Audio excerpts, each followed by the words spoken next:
No matter what business you're in, selling is important. Whether that's a service business or wholesale or retail or contracting, the area of sales is important.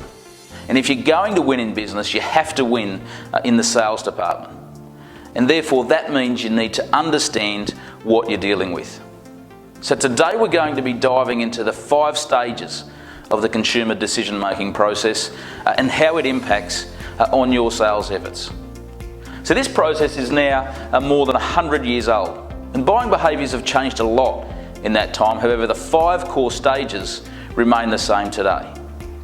And if you get a thorough understanding of the science behind the process, you'll be able to adapt your sales machine and procedures to best optimise each stage of the overall process. So stage 1 is need recognition or problem recognition, and this stage is just what it sounds like. It's when the consumer recognises they have a need or a problem, and a sales inquiry may be generated at this point. But you may not be aware of it until a later stage in the process. So there's 2 things you should be looking to do to leverage this stage. Firstly, how can you identify or connect with the consumer as soon as they have a recognised need? And then secondly, how can you actually influence a consumer to recognise a need that they may not yet know about?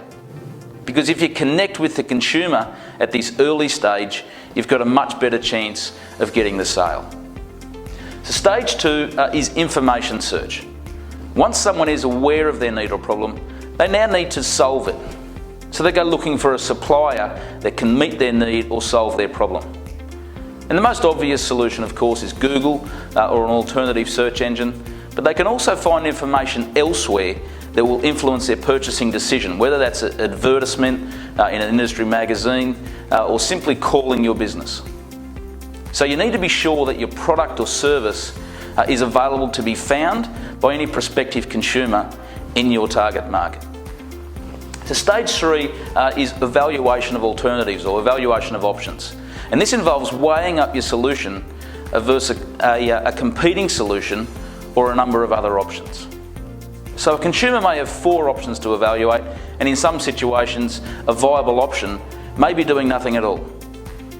So how can you influence this stage of the process? They need to do it, how can you help them? A simple example is for a software provider to have a product feature comparison table with their common competitors on their website. In a lot of situations you'll need to be a lot more subtle than that, but the challenge remains. The consumer wants to know how your solution stacks up against competing options, so how can you help them do it in a way which puts your product or service at the front of the pack? The stage 4 is where the actual purchase decision happens. But the interesting point is this. Research has shown that the average consumer is 57% of the way through the purchase process before they reach out to a supplier. 57%.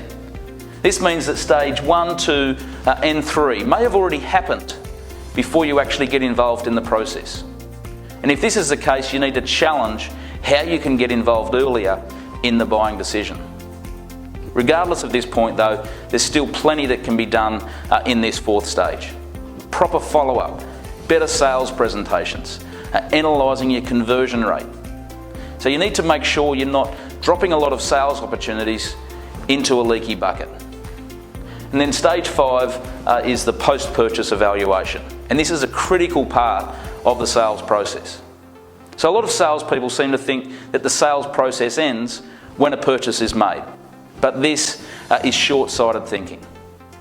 Because if a consumer is going to be a repeat customer, they need to feel good about their buying experience and the result of the purchase.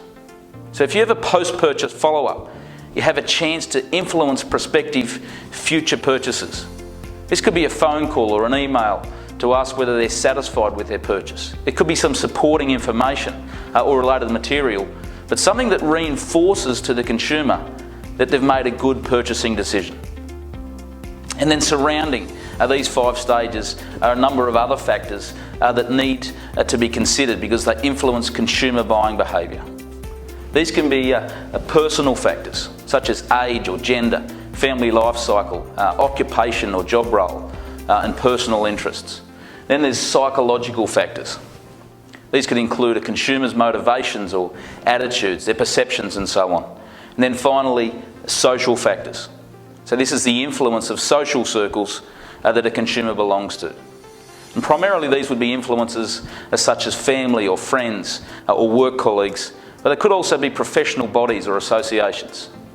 And so these sort of factors need to be taken into account, particularly in your buyer personas. If you can do this, you'll have a better chance of understanding what is important to a prospective consumer, and therefore better able to connect throughout the sales process. So that's a walkthrough of the basics of the consumer decision-making process. And there's several differences between consumer buying and organisational or business buying, but that's a whole new topic. And we'll have a look at that in plenty of detail next week. So until then, it's goodbye for now.